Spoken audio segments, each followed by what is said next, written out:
Hey everybody, welcome to the SOBs who love SOV. It's been a hot minute since we've been together. I am Becca and I am joined here with co-host Maddie Deering. Hello. And Slade. Was Now we are minus a Tony Masiello. He is having some medical issues right now, guys, so send him some good thoughts and vibes. We miss you, Tony. We miss you, Tony. I miss you guys, too, because it's been forever since we've done this. But we've all been a little slacky, but I think it's all, like, pretty warranted. You know, there's been a lot going on with work and life and quarantine and all that jazz. Hooray for being essential. Ooh. Yeah. And fuck murder hornets, too. Yeah. Hey, luckily, I am not essential to anyone. Y'all are. But we are here.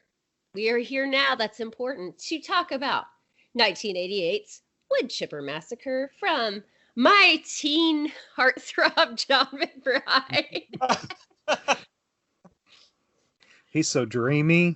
Yes, so dreamy. He was more dreamy in Cannibal Came Out, but he's dreamy here. And this is a little different than what we've done before because this is, as Slade said before, it's not really a horror movie. And there were people who were kind of taken aback by that, who had seen his first movie. But this is really, I don't even know if I'd call it a dark comedy. I mean, this is almost like pure on comedy. What do you guys think? I think it's a dark sitcom. Like, I fully expected, like, it wouldn't be out of character to, like, have canned laughter pop up in certain certain scenes in this movie. Yeah, I agree with Slade. I think it's like a dark sitcom for sure. Yeah, it's almost like Charles in Charge or something, like Gone Wrong or something. Oh no! What are we gonna do? Yeah. Shenanigans they get into. Yes, we've got to get the lawn mowed before Dad gets home. and it's just so weird the way that they play with tone in this movie because, like, from the opening scrawl, you feel like it's going to be like something deeply serious. Right. And so he did say, like, initially before he ever made the movie, he had anticipated making like a Texas Chainsaw Massacre type thing. And that's what The Crawl feels like, because there's like 75,000 people killed by their family in the USA last year. And like one of 10 of them were never solved because they were disposed of in ingenious ways. you taking a rent in the VHS of this, and you're like, oh shit, this is intense. This is the way Texas started off. And I'm like, oh shit, what are we gonna? Because I mean, the cover, you look at it and it's just like Woodchipper Massacre, and you're like, yeah. And then the whole time, I can imagine some gorehound at home is just like, all right. When's the fucking massacre gonna start? Because it's not happening, and I'm getting impatient. Now, the 80s were the time for putting massacre into your title. This one actually has 2 deaths, whereas like Massacre was not a massacre at all. Like, does that even classify as a massacre for 2 deaths? Like, it seems close enough. Yeah. See, I'm going with that, Maddie. It's like close enough. You got 2 people.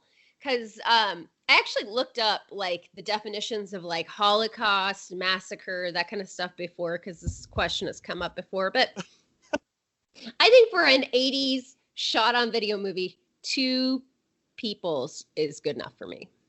There's people saying, oh, it's a Holocaust. And Rebecca is like, is it though? Is it?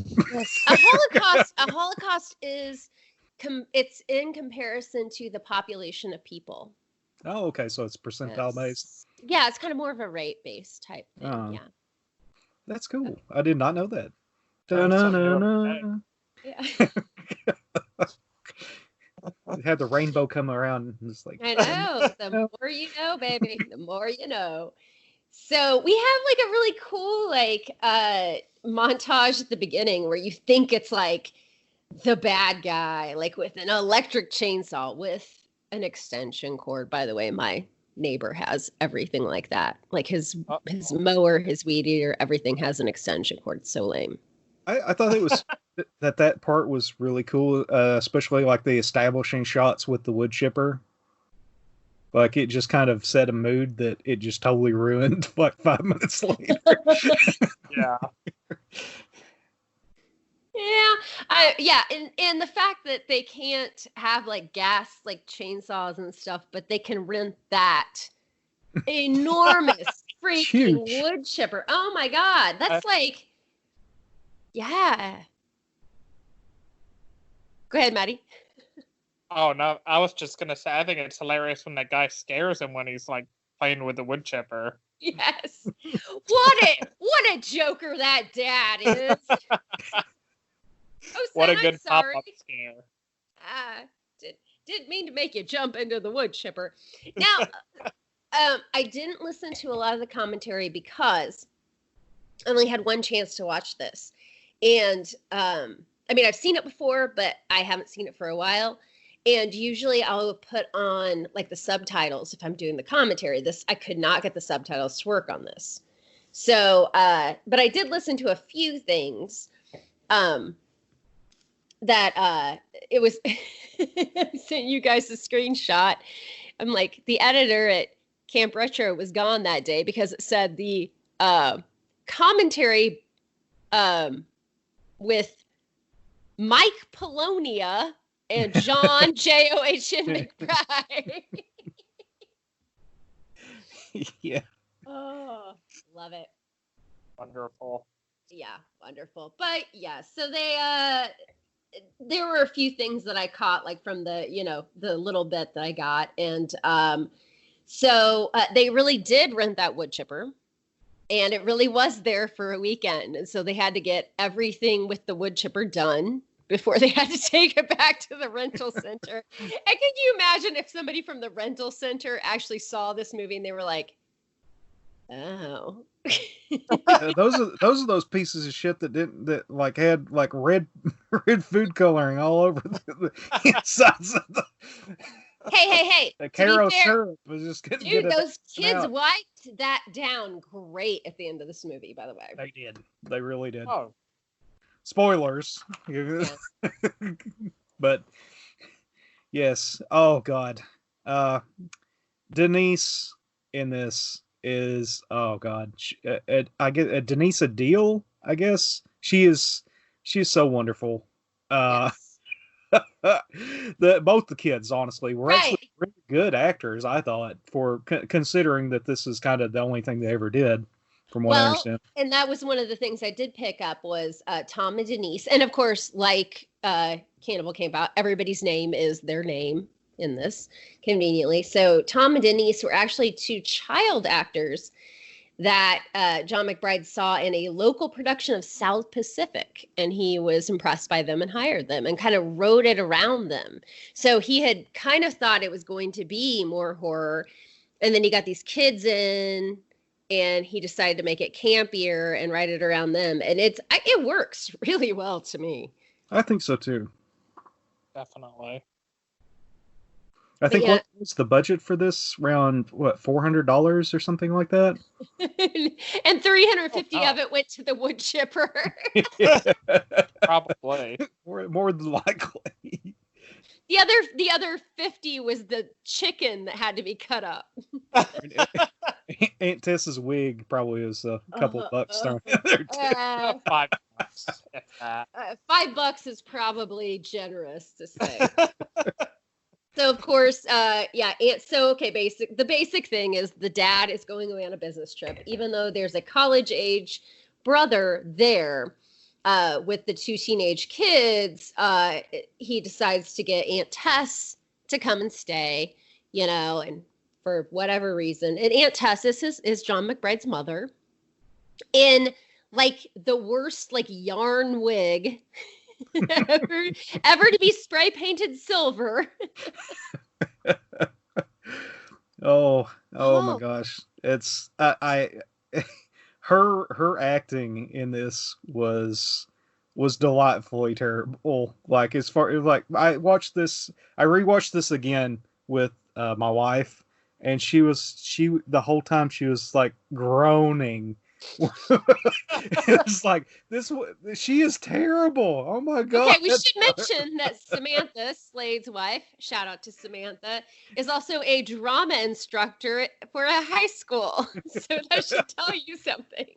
Well, she wasn't saying that it was necessarily bad. She was just like, "Oh my god, they written her to be just fucking awful." Oh, just yeah. so just she's like one of the worst characters in any movie. When they say like who's a character in a movie, you know, you're like, glad died or whatever. I mean, here you go. Just instantly, you're just like, I hope this bitch gets in the Woodchipper. Exactly.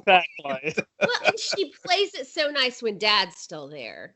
Like, I'm gonna make sure you guys eat, and she brings a Jack set. That's what I was about to say. Here's some Jacks, because I know what the kids like. That's right.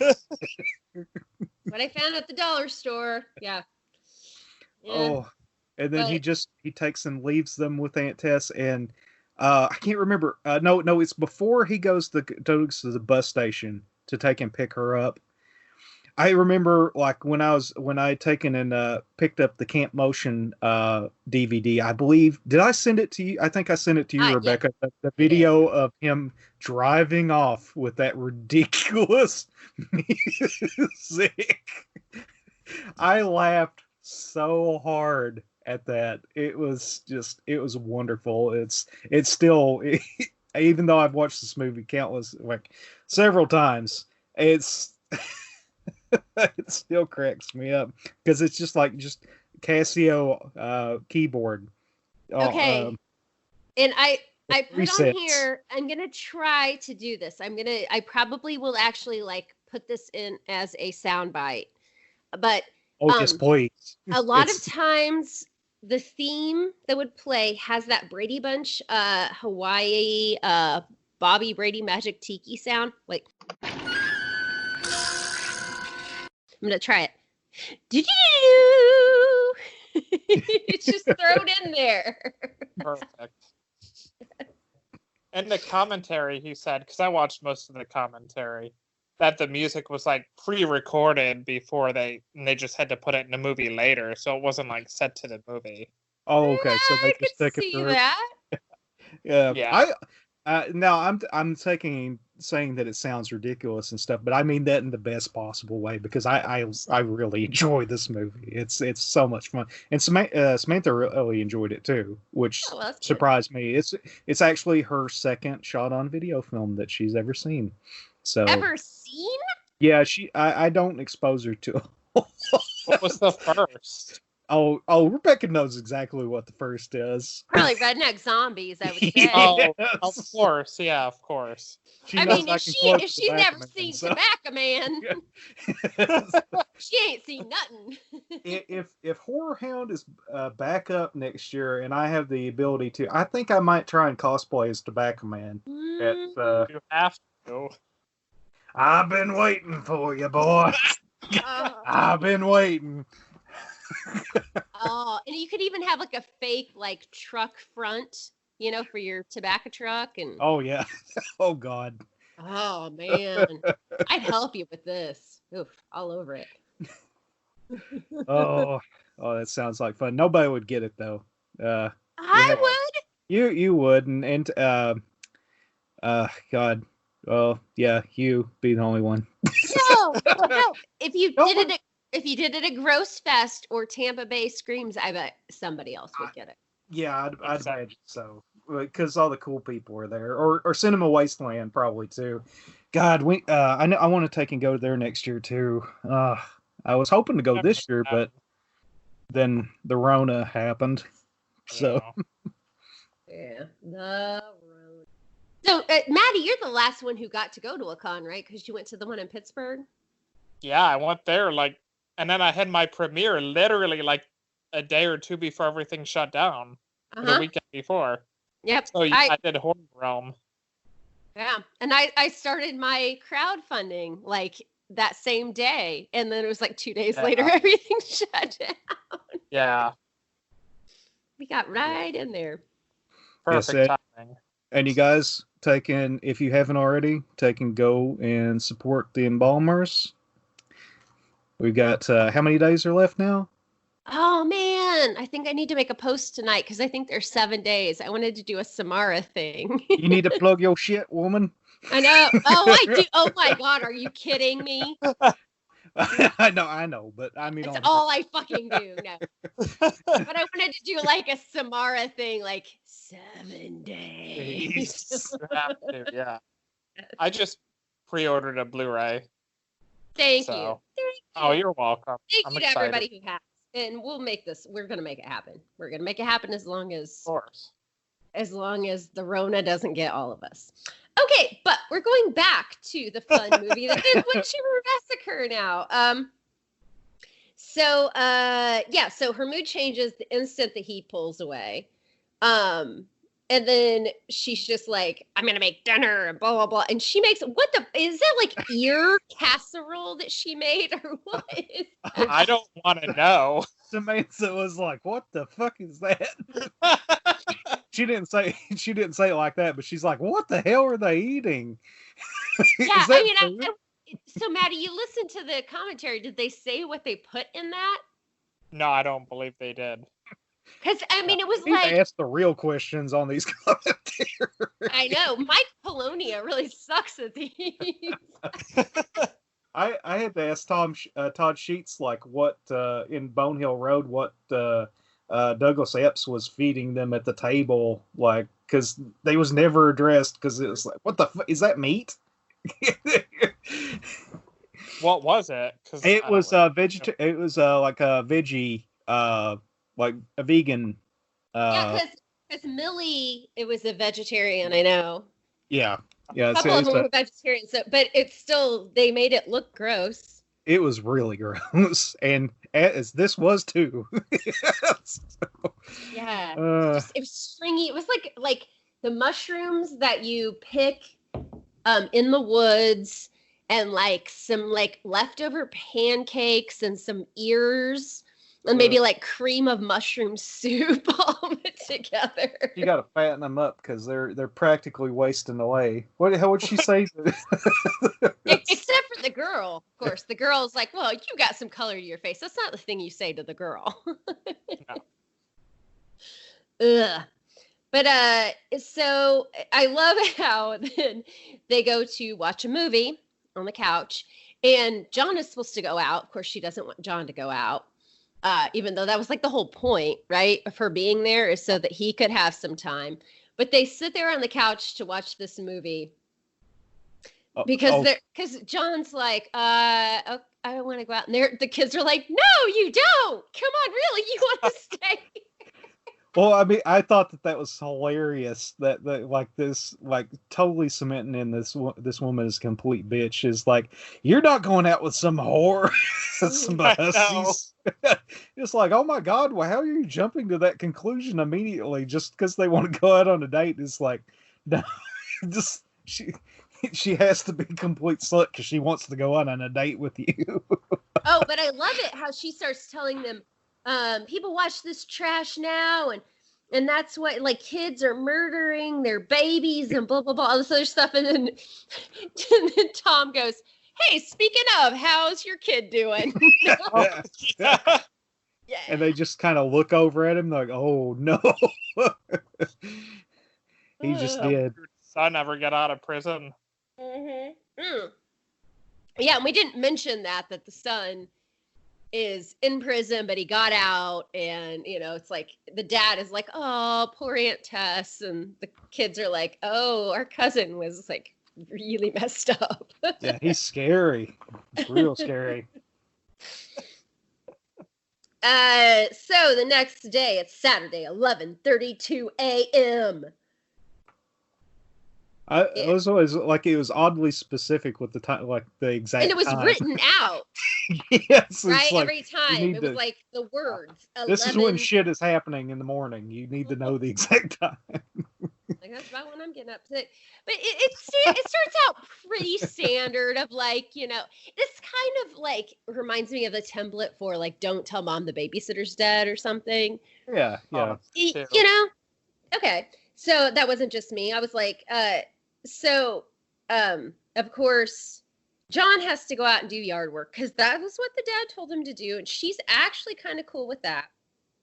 But then I think, like, okay, she makes Tom go clean his room. But, like, I think that in this segment, I think Denise gets the shit end of the deal because she's directly with Tess. Yeah, she cleans terribly. And then we have the chicken scene, which is... Oh, yeah. Oh, and she tells her as they're dusting, I don't know why you guys don't have hoof and mouth disease. It's just so right. Hoof and mouth. Yeah, but the chicken thing. Okay, so I'm a vegetarian. You guys are not. Have either of you ever bought a chicken where you had to pull out the innards? Never. Yes.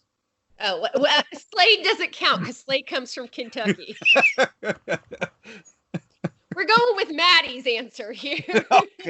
Okay, no. I'm not much of a chef, so. I mean, like, okay, I'm just saying this. Like, okay, if you go to the store, I know if you go and buy a turkey, they put, like, all this stuff in a bag because some people want to eat it. But, like, if you go to the store and you buy a Tyson whole chicken, it's cleaned out, correct? Yeah. Generally, it's just whole in the respect that it's not been touched outside of the innards. Right. It's not been cut up. The skin's still on it. That kind of thing, right? Yeah. Right. I haven't seen one of those, and oh god, I don't even know. Like since we had local. Well, no, we had local butcher shops like close to home where they would when you took and bought a chicken, it was just like it hadn't been no in that feathers, no head. No. Yeah, Samantha's grandmother would take and take and grab the chickens out and then just like shake them and break their necks, and then so thankfully my family didn't take and have chickens. We had hogs, so that was kind of a different, so much more pleasant. Yeah, they I was never around for when they butchered them because I was too little at the time. They got rid of them later, but yeah, the whole I've seen chickens like completely stripped down like that and helped with the cleaning. So it's not pleasant. I'm gonna make a statement here though. Being a vegetarian, okay, this is not me being preachy or whatever, but I'm like, if you can't handle that part of it, you probably shouldn't eat meat. Like, absolutely. If you can't handle it being an animal who is dead, then I don't think you should maybe eat it. Yeah, I think there's a level of responsibility with hunters. Like when they take and kill something and they actually take and eat all of it. That's we've got a really big disconnect between us and our food that like our grandparents probably didn't have. Right. Which is kind of shown in this movie. Like that generation is like, hey, I took and cleaned this entire thing out, and it's not gross. It's just dinner. So and the whole thing of like you're gonna use every part of it and that kind of thing. Like, yeah, exactly. I cannot believe I'm like score one for Aunt Tess on this. I'm with her on that one. I am really. No, Rebecca, stop beating us to death with your veganism. Stop it. Just stop. Whatever. Yeah. But, so, okay, plot point, she takes her ring off. She's got this huge, like, wedding ring with, like, big clusters of diamonds. She takes it off to cut up the chicken. Mm-hmm. Remember that, everybody. Yeah, they focus on that, like, hard. So. Yeah, you're like, okay. 5 seconds later, you're like, okay, I remember the ring. Okay. But Tom's going to be fucking in trouble when he's upstairs, like air guitaring while he's supposed to be cleaning. His room is a mess, to be fair. It is. Samantha commented. It's typical boy his age's room. That's what Samantha said. She was like, that is exactly how a boy cleans his room. He just kind of throws things in different areas. Not really picks anything up, and I can attest to that. But he should have known, turning on that music that loud, that's going to be like a beacon to that bit. I know. Oh, that's the devil's music, too. Oh, right. What if you play? I love it. If you play it backwards, you hear demonic passages. Well, the music he was listening to was purely instrumental. I never caught that. It's got to be of Satan because it's got guitars in it. So that's right. That's right. Guitars. And then all of a sudden, oh, the mail truck. Oh, yep. Mail's in. Yep. Yeah, the Red Ryder BB gun of this movie, but yes. It's not. And that was a thing. Okay, Maddie, again, did they say anything about that in the commentary? The compass in it, was that not a reference to Christmas Story? They didn't say anything about that, no. Jeez. Okay, I am going to have to get with John McBride. We are going to have to clear some of these things up because that had to have been because it was like a Rambo knife and he's like, look at the compass and the stop. Yeah. We'll get him on the show and then we'll just take and grill him with all these random ass questions and be like, I don't fucking remember. Why does it matter? I don't know. Maybe I saw a Christmas Story. I don't know. Oh God! But I will admit that for a mail order, like quote unquote toy or whatever, because usually that stuff. I mean, the sister's right. That stuff usually is total shit. He gets that knife. That's a pretty badass fucking knife. I know. Yeah. It's pretty cool, and I don't think they ever mentioned how much he spent on it, but he references him spending his own money on it several times, like a lot of money on it. So did they not? I can't remember.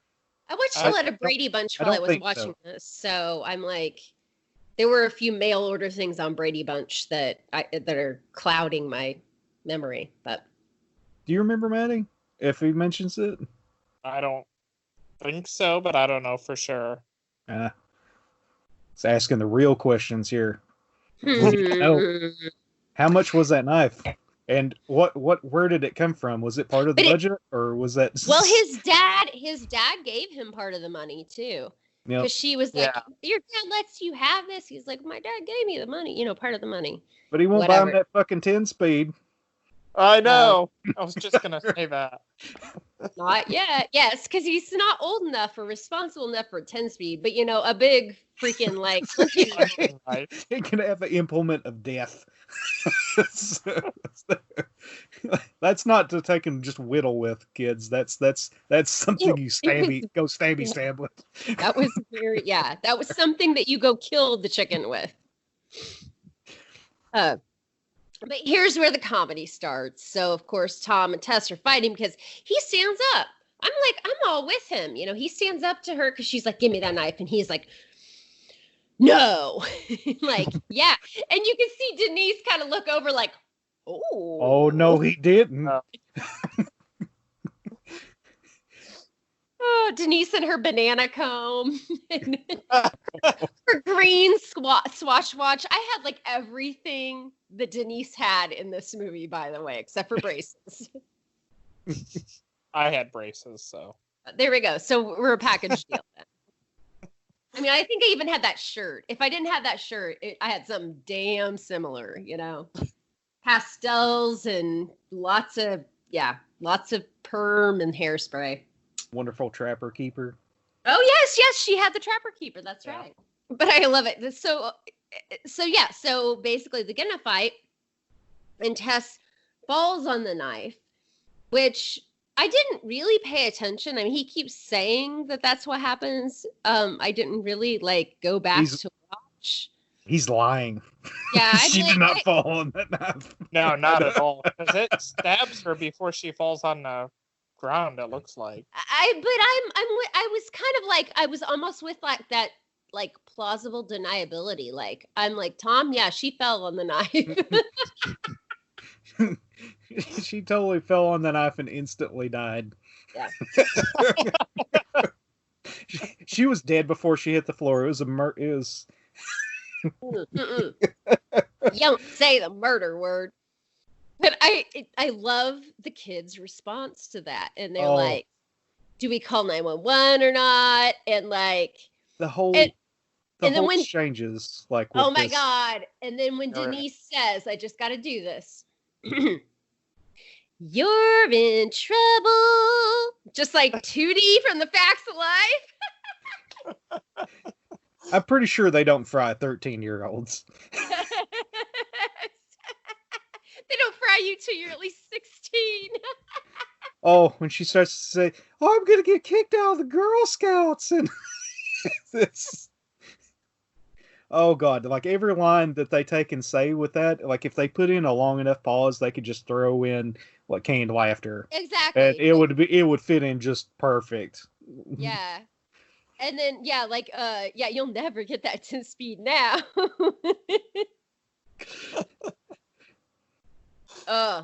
It was so like Punky Brewster, but with a really dark twist. Oh, and I love when the dad calls too. Like in the middle of all this. And also the her love interest Mark. when he called. That's like oh god, my favorite part of the whole movie. Honestly, it's hilarious. It's mine too. It's my favorite part of the whole movie because it's just so wonderful. She's just so wrapped up in her love for this. Can I go to the movies? And they just look at the corpse and they look back at her and they go, "No." Well, it's like, can he come over? And they look at her and look at her again. It's just like, no, no, he can't. He can't come over. It's like, why? It's like, yeah, maybe another time. The comedic timing in this was great with the kids. Yes. The three kids played off each other so well. Definitely. I loved it. Yes, it's so funny that all those exchanges and just oh god. I and what follows is so like is my second favorite part of the movie because it's so damn absurd. It's absurd, but it makes sense. So, after they talk to Dad, and she's like, "Oh yeah, well she's kind of dead." And he's like, "Oh, she's taking a nap." She's like, "Yeah, she's been out for a few minutes or whatever." But like when she gets off the phone, like she has like this resolve and just is like, I have a plan. And then it's all about the Woodchipper. Yeah. We have a saw montage. Yes, and when they've taken, like, they're taking and got these implements to take and chop her up and everything. They just got smiles on their faces. They're just like, la we're gonna take and chop her up because that's the sensible thing to do. And it's you call back to the chicken, and she's so grossed out to take full innards out of a chicken, but hell yeah, let's take this hex. No, but she says it towards the end when she's dealing with that. She's like, "Oh, Aunt Tess is right." Wait. Once you start working with the meat, it's not too bad. Yeah. Oh god. And this is maybe what makes it a little more comedy than dark comedy is the fact that it's just like, I mean, Aunt Tess is just like a very throwaway. Like, she's not even like a person. She's a caricature just down to the fact that they give her like that almost like doll wig. So once they start doing the stuff, you're all like, you're totally 100% with these kids. Like, yeah, you go Fargo that bitch. Does this make us bad people? Are we going to start killing? Oh, yeah, I love that line. I just wonder, like, well, after they take and saw her up, they realize, hey, it's going to take and muck up the woodchipper. So they just instantly go to, hey, let's put her in the freezer. Because they saw Microwave Massacre. That's exactly why. So, like, I love it when they're just taking and having just like brother and sister conversation with this, like just lazy and just like, oh well, la la la, and they're taking and shoving these bloody body parts wrapped in newspaper next to the tortillas in the yes. Oh. Which like again, it's obviously the comedy and everything, but how long does it take for, okay, like if I put an ice cube tray in the freezer, like before it's even remotely like solid, I mean, that's like hours, right? Yeah, several hours. Yeah. That's not like a 30-minute and then we've got some icicle feet or something. I'm glad that elicited icicle feet. Or because good God, Tess had a massive rib cage on her when they take and start throwing her into the wood chipper, because it's like fucking cattle ribs. Yeah, it might have been like a cow's rib cage, yes. But yes, they throw her into after she's hardened up a bit into the wood chipper. And okay, I understand this is before CSI, before whatever, but like when you threw that out the wood chipper, it would only have like so much of a trajectory. I mean, wouldn't the ground like pretty much like in like an arc radius be like red? Yeah, and like just plop like minced up gunk too. So right, and you chip up wood. And you get chips. So, okay. And there would be tons in the bottom of it too. Like, yeah, but you chip up like the flesh. I could see, okay, meat, whatever.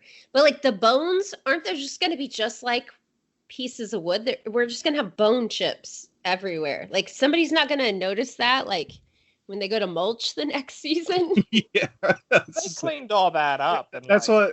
Yeah, that is true. They cleaned it out pretty good. They get the little boy down in there and all the way down the inside of it. I was going to say that's right, Maddie. They had about an hour to do about 5 days worth of yard work, but like it spanned over like 3 seasons. It's totally fine. Totally fine. Now, Dad, it's the new trend. It's a bone mulch. Haven't you ever heard of it? I think the next part with when the son of Tess takes and comes into play, and they start playing the spooky music and stuff. Like this was so odd because it went from being like really comedic to really dark, like just like at the drop of a hat for a bit. Because all his interactions, this guy's interactions are like pretty intense. Yeah. And this could almost pass for like a PG movie until he shows up and starts cursing up a storm. So. And yeah, it becomes a little more like home invasion at this point. Yeah. Because the kids really are in peril at this point. Like they've taken care of their first problem, but this one is like probably not something they can just deal with. Yeah, the kids were intimidated by him for real because he did so. I mean, I think he did a great job. But yeah, especially Denise. But I don't feel like that they conceded to him enough, considering what they were trying to hide.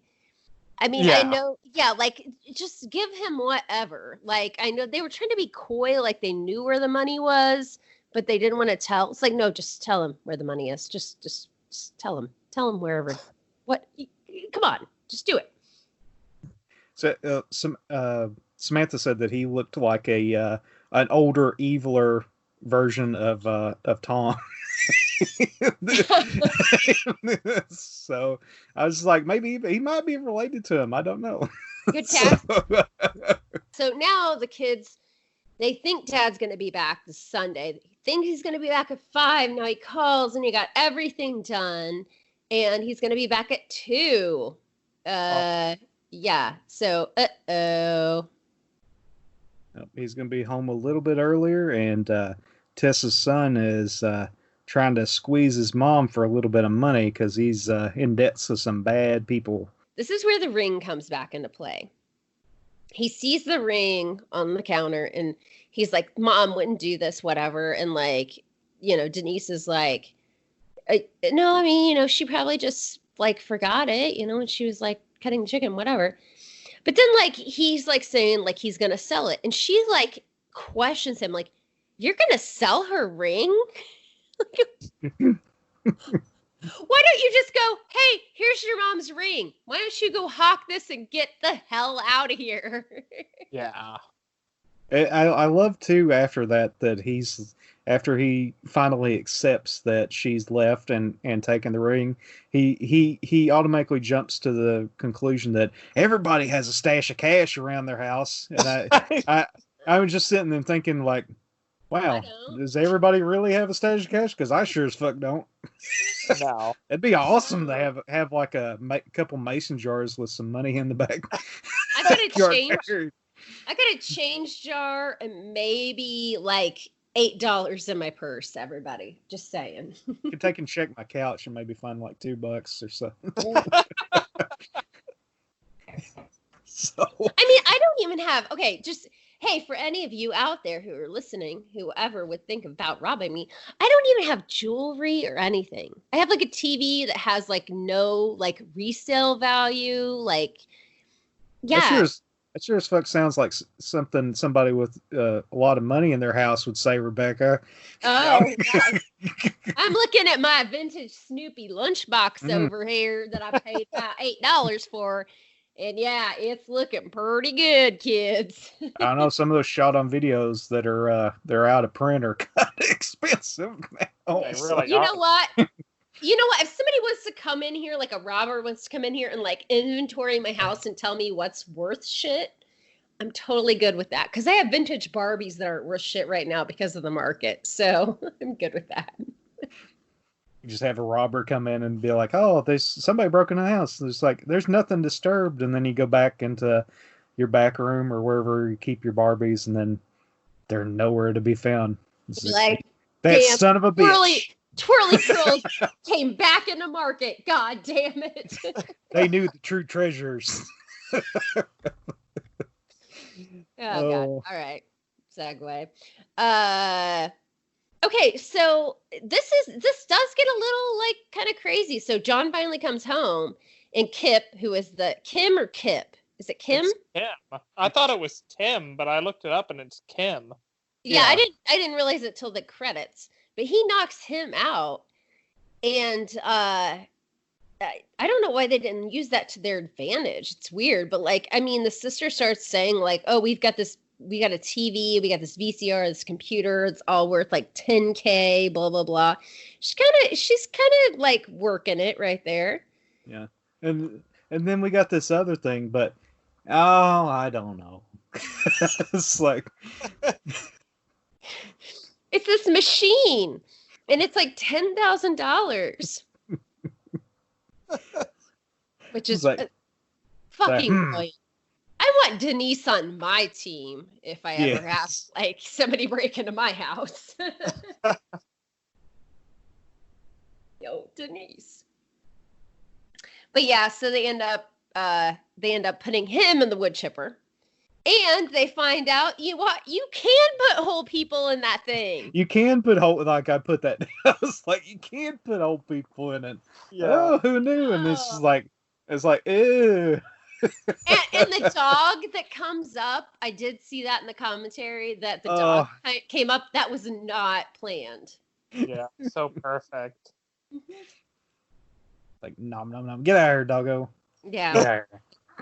I know you like K Roaster, but let's keep going. Yep. And then they have then they're like, "Oh no, Dad's gonna be home here soon." And he's like, "What?" This is when we go back to like a growing pains episode. We gotta. He's like, "I've got to take the car to the bus station and then hitch back or airport and hitch back home." Yes. And those two have to do all the yard work, which is like basically. Not yard work. It's not like mowing a half-acre lot. It's like we have like 4 acres that all the leaves have been falling on it, and now we have to get all the leaves out. We have to mow the whole thing. I mean, this is like a landscaping company job. With a wonderful cleaning montage. Like they're it's just like with the wonderful music in the bag, just to guide them along on their journey. And I'm sorry, but like that all in the span of how long? They like 90 minutes. Yeah, it's like how far away is that? How far away is that station? Oh, not to mention, there must be trusting people in that area that take and pick up hitchers all the time. It was a different time back then. Because remember that when he gets to the airport to drop off that car, the dad is pulling up. Yes. Yeah. And he makes it back in time, hitching a ride before the dad who is driving his car. Yeah. Have either one of you ever picked up hitchhikers before? I don't drive, so no. Okay. Rebecca? I have never picked up a hitchhiker. I have hitchhiked. When I lived in Alaska, like when I lived in Denali National Park, which is probably the worst place to hitchhike because, you know what, no one will ever find you. That's what I was about to say. Plenty of woods to bury body. Dumbest thing ever, but you know, like You're alive.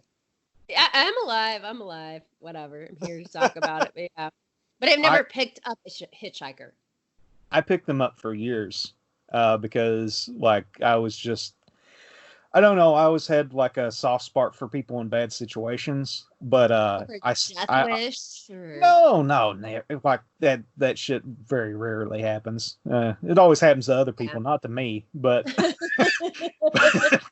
well, I tell you the thing that, like, it's a funny story. What the reason why I stopped hitchhiking, picking up hitchhikers, is I picked it. I was going to a friend's house, and he lived down this very deep holler. Right. HOLLER. Yes.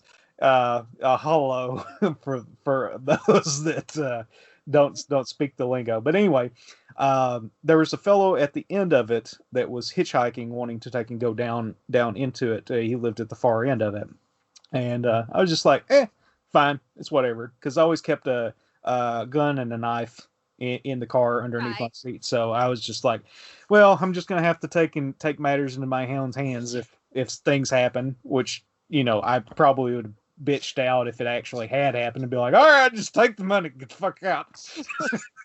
but this guy, I'd never seen him before, and I pick him up, and he's just like, oh man, thank you for obviously, as soon as he took and got in the car, I knew that I'd fucked up. Because he got in the car, and he's like, thank you. And he's dragging out his words, all like very oddly. He says, I need to go to the end of the holler and see Mama. And I was like, okay.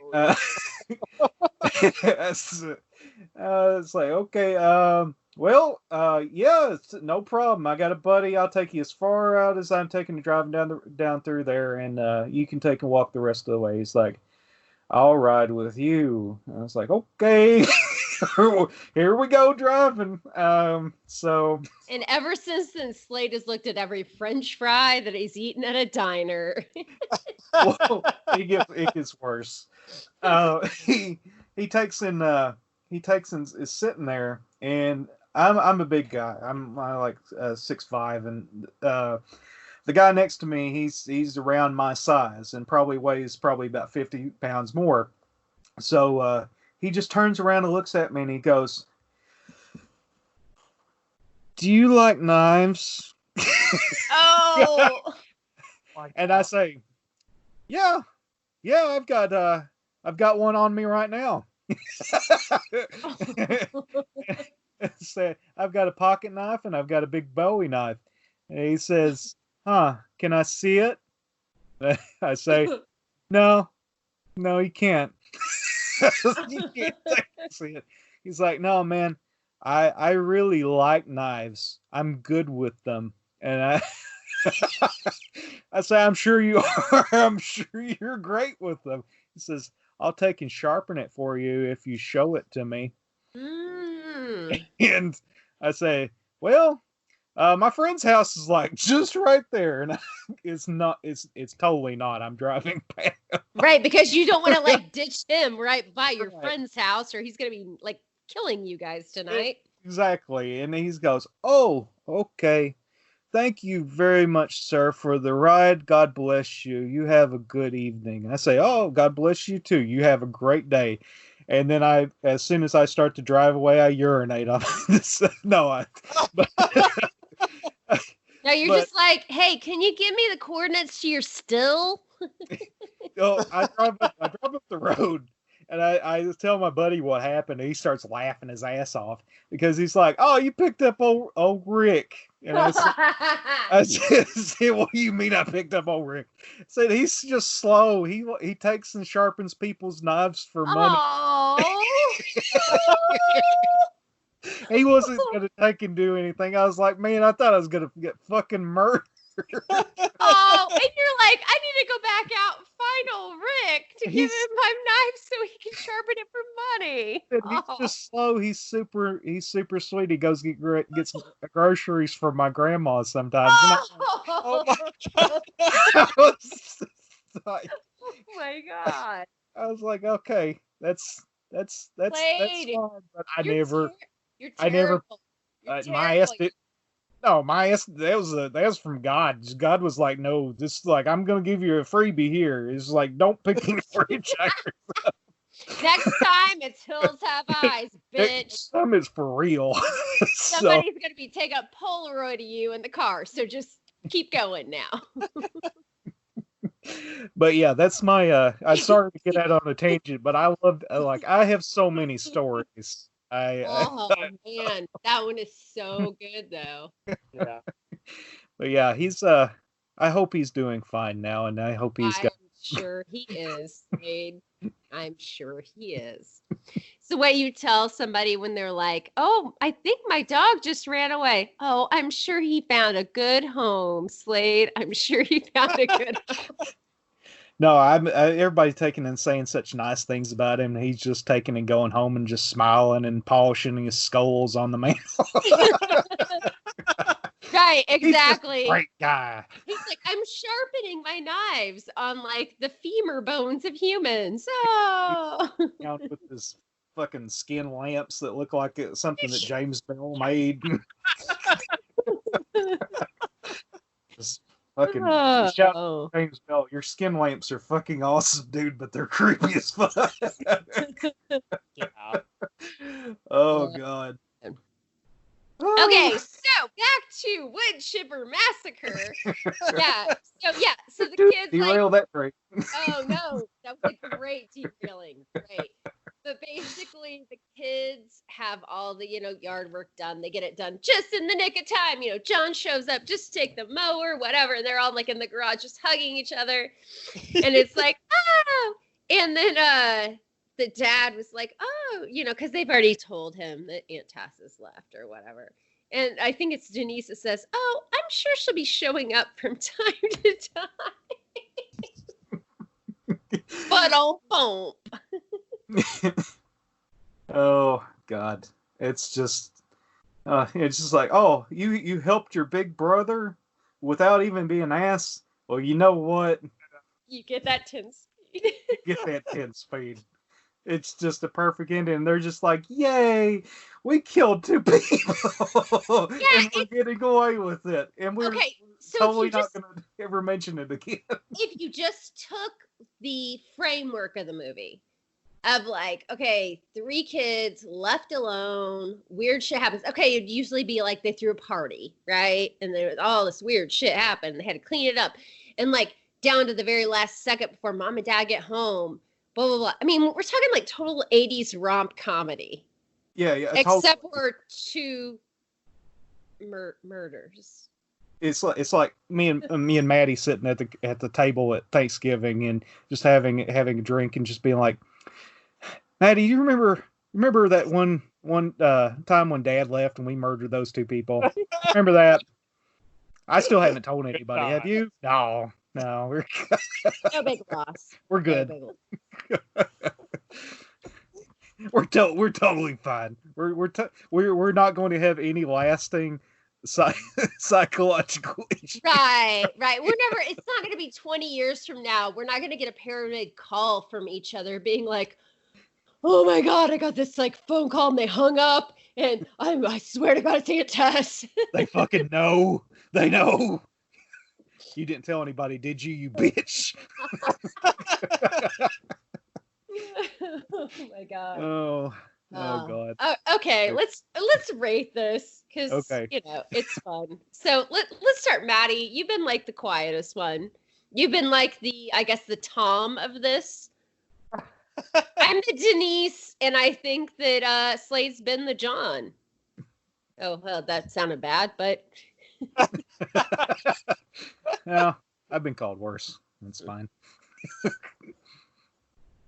I mean, I think I would give it a 4. What? I know. Same as Cannibal Campout. I really enjoy it, and I think I actually kind of prefer it over Cannibal Campout. But wait, out of 10? Well, are we doing out of 10? Didn't we do out of 5? What are we doing out of 5? Oh, that's right. Wrong show. I would not give it that low of a rating. It's a great ass. I know. That's why I was like, what? Yes, we're doing the video we got rating. The turkey rating. We need Tony here to take and go. Oh my god. We miss you, Tony. Second. Okay, so 4 out of 5. Yeah, or a 9 out of 10. Whatever. Yeah. I know when I first saw it, I was disappointed it didn't have like gore or anything, but I really appreciate it now. I mean, I think it's very well done, and the comedic timing is great. Oh yeah, especially for $400. Like, oh yeah, even then, I do think it's a better movie than Cannibal Camp. And he will admit it in the commentary that he actually had a script. It wasn't something that was just like all compiled together based on like who he could get at different times. Right, which is it's fair. And there's a lot of dialogue. Everyone did a great job. Oh yeah. Kids for and sure. Everything. It's great. I think the acting was just very, very strong throughout. Like it's for they're all not like great Hollywood actors, and it was all solid. I thought. Agreed. Yeah. So Slade. Okay. On the 5 scale, so I don't have another fucking heart attack. I give it a 1. No. I would have to say 4.5. I'm gonna go throw in that extra half point. I think it's super fun, despite not being a horror movie, but it has enough of those elements to be quirky and unique and fun. And I haven't really seen anything. I don't really recall having had seen something that kind of blends that kind of sitcom comedy into with some dark elements in it. Probably since. I don't know. Have you guys seen anything that's kind of feels like this movie does? Not to that degree. No. Yeah. It's also a product of its time too, because if it has a very 80s feel to it, obviously. So banana clips and Swatch watches, a little bit. Yeah. It's and also just on that, just on all those little elements there, and the wonderful music that his dad decides to play that plays when he's dancing. I don't know why I'm laser focusing on that, but it amuses me every time I take and hear it. And if you can take and put that in, I will try. Well, I have the DVD, so I can do it. Yeah. This if I don't know if you can edit this part. Like, would you want to know what Samantha thought of it? Sure. Yeah.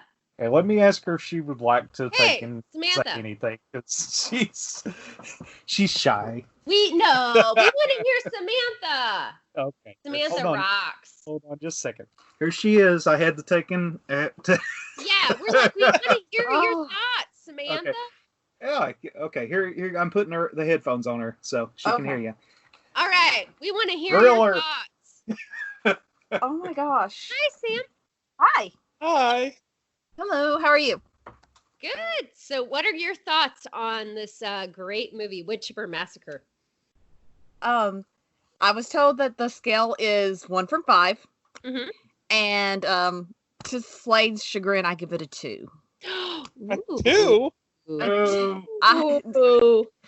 Can you hear him booing? Oh my gosh. It's I think funny. I just heard the cat actually poo poo on you. That's Artemis. He always poo poos on me.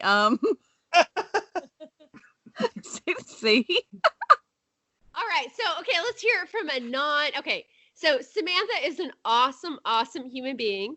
She is not an A horror fan, B shot on video. This was not really horror, but let's hear like why, like your rational explanation. My rational explanation about why this is a two. It's not terrible. It's got some walls in it. Slade and I had a good time. There might have been wine involved. I think there should be wine involved. Or something. To enjoy this movie, it's got some walls in it. It's not something that I would want to sit down and watch again. It's not like, oh, that was the greatest thing I ever saw. And the script was so convincing, and I just cannot get over that soundtrack. And which is what your husband loves the most. Well, he's Slade, and we all know this. And the fact that there needs to be a 30-second shot of a dude backing down a driveway. I'm like, wow, you can drive a car. Good for you. So basically, all the reasons we love it are the things that you're pointing out that you don't like about it. I'm sorry. I love it. I love it. No, it's not for everyone. No, we love Samantha's opinion. In fact, this might need to be a segment on all of our shows, by the way. Oh, which means I have to watch more Slade movies. Yeah. That's the only problem there. I'll throw you $5 here and there, okay, babe? Olivia, that was when the Easter Bunny kills everybody, it is a shot on video. Like, I don't. Here comes Murder Tale or something like that. I was gonna say there's been a few of them. There's been a few. Casket and not shot on video. That was not shot on video. Oh, okay. Well, it was bad. It was highly questionable. What are you talking about? The wonderful art that is shot on video and just no budget drivel. Hey, you know what? We all have our hobbies, and we all love who we love, and that's what it's all about, man. That's what it's all about. That's right. And so we need this Samantha. And it's the greatest thing on planet Earth. Yeah, I'm glad you said that. Right? Yeah. Okay. Right now, Samantha Shepard said.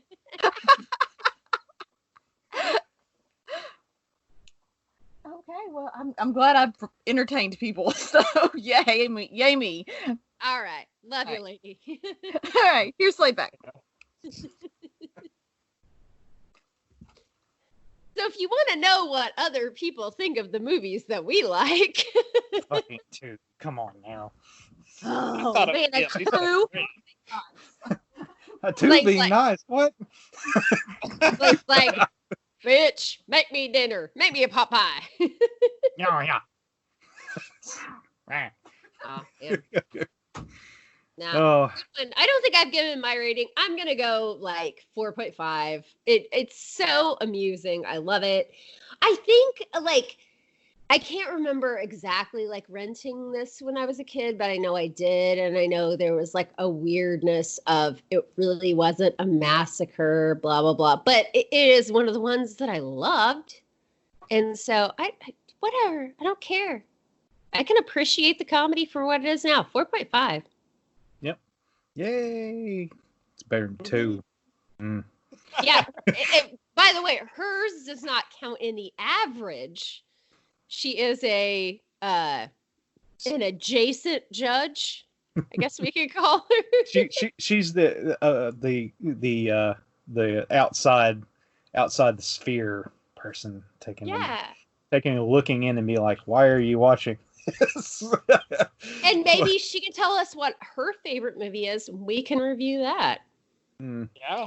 Yes, I can. I'll take in next time we decide on another movie. I might subject her to it too. If you guys liked the wife's opinion coming in. Yeah. I love the fact that she watched it. Honestly. Yeah. Wine was involved to take in facilitate that, and it helps that it was. God, how long is this? It's like 57 minutes. A little over an hour. It was more than an hour. Yeah. 80 minutes. Was it? Oh, okay. Well, yeah. Never mind. Then the wine made it made it fly by. Okay, but to be fair, I watched every one of these movies when I was like 13, 14, 15 before wine was ever involved. So did I. Yeah. This was one that I missed in the video store days. That when I picked up the Camp Motion was my first experience with it, and I was very happy I took and spent the extra money on it to snag it up, because at that time I don't think that there was any streaming options available. Now there is, so definitely take and go out and support the companies taking and putting out this stuff, and also take and support Tony. He's got 6 new Warlock releases out, so they're fantastic. Right. Yep. So SOVhorror.com. And then we recently had somebody do a review on Metal Noir, which is one of the movies that we reviewed, which is really awesome. And then all of the Warlock movies, so DBQ and Death of Lantern. Not going to be able to name them all, but go get them.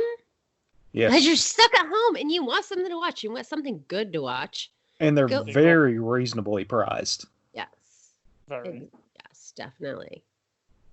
And can I also say that I've noticed lately on Tubi, there have been a lot of SOV films added. Yes, so I can't name them all because I'm, here without my Tubi. But I've noticed that there have been quite a few who've come up. I know Satan's Storybook, which was one that we did, and it didn't end up. That one makes me so sad, because that's still my favorite episode. I know, but it didn't record right. So, but yeah, there's tons of SOV stuff coming up on Tubi. Sophie! Sophie! Oh. You guys are just gonna have to figure out what the hell we're talking about. Yeah, just watch it. It's wonderful. It really is. You've seen it, Maddie? I haven't. No. We might have to re-record it. I think we do. Maddie, you need to watch it and we need to re-record it, because it's not the greatest thing ever. But which, I mean, I usually say that, but I don't. Me. It's so unique. Really? Yes, but we had so many things that we still say, and no one understands why we're saying them because we didn't get to actually air the episode. Why do you boil a skull and just oh god, I'll definitely watch it. You need to watch it. It's like watching D&D in the first half, and then it's just weird. It just falls into such weird places. Star, and maybe the Seventh Seal at some point. Yeah. Watch it. It's good. I recommend it to everybody. I for the longest time in except groups, for Samantha. I would show her that one. She would probably like it even more than that, because it's just so bizarre. It's an experience. It really is. Take and watch it. You have a porn star who is an action hero, and oh god, you got everything, man. Sexy ninjas that are warriors of God fighting the devil, and okay, you guys are really selling this movie to me. Yes. Okay. Yes. So Maddie, next time, Satan's Storybook, right? Okay. Oh, we're doing it again, boys. Tony, Sophie. He's gonna have to come back to that one, man. We'll make it as short as possible. Yeah, he's just pop in and be like, oh. All right, God. Kids. Well, thank you for listening to this episode of SOBs Who Love SOV. And we'll try to be more consistent. We promise. Yeah. Cross fingers. The Rona has changed the world. And my Rona. All right. Hey. Good night, guys. Good night. Good night. Mwah.